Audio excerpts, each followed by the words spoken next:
Hello, my name's Georgie Oldfield. I'm a physiotherapist and the founder of Circle Limited.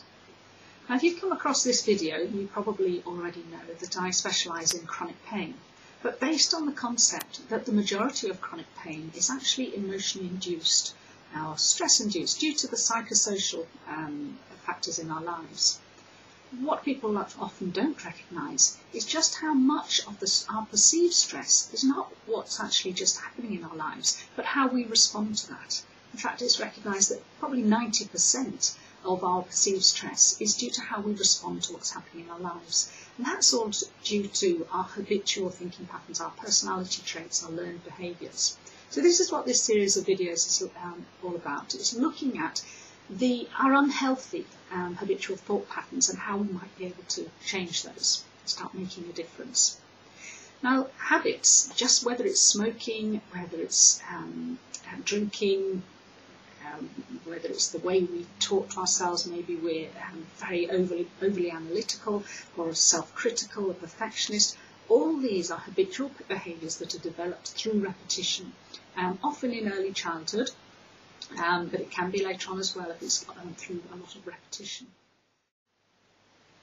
So let's say you're very self-critical or a perfectionist. Maybe this developed through childhood when the way you got the most attention from your parents was actually to be as good as possible. And the better you were and the more successful you were in your school studies, then the more attention you had from your parents. So this might have been learned as a way to gain attention. But unfortunately, in later life, then it can actually cause you pressure, because if you are constantly being self-critical and a perfectionist in order to be able to have some reward in some way, so gain some attention from somebody, it can cause a lot of pressure.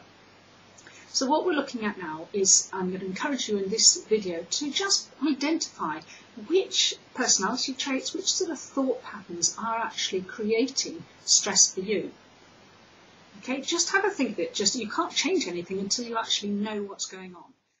So just develop an awareness over the next few days of how you speak to yourself. How do you create your own stress? Are you being very overly critical? Do you tend to ruminate a lot? Are you over-analytical? Just develop an awareness of that, because then we can move on and actually look at the patterns and the triggers that you have on the next video. So good luck with this, and I'll see you on the next video.